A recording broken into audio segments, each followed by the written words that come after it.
A former U.S. senator will get remarried this week, to someone of a different sex from his first spouse. Harris Wofford, 90, wrote an opinion article in the New York Times voicing strong support for same-sex marriage. He said he felt lucky to live at a time when marriage had been strengthened in this way. Mr. Wofford said his life was a story of two great loves, with his wife Clare, who died of leukemia in 1996, and with Matthew Charlton, 40. He wrote, "I don't categorize myself based on the gender of those I love. I had a half-century of marriage with a wonderful woman, and now I'm lucky for a second time to have found happiness." In June 2015, the U.S. Supreme Court struck down same-sex marriage bans in individual states, making gay and lesbian marriages legal across the country. Clare was a strong influence through Mr. Wofford's political career.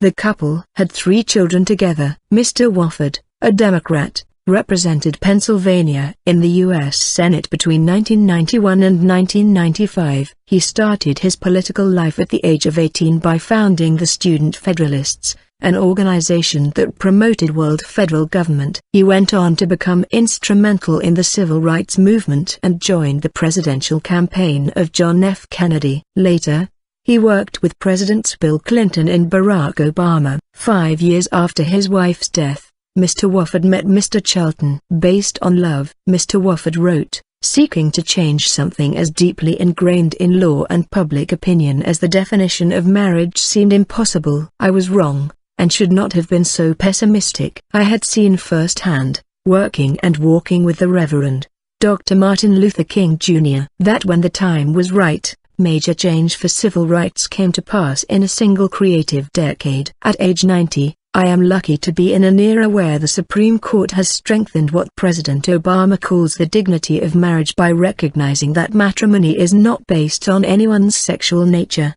choices or dreams. It is based on love."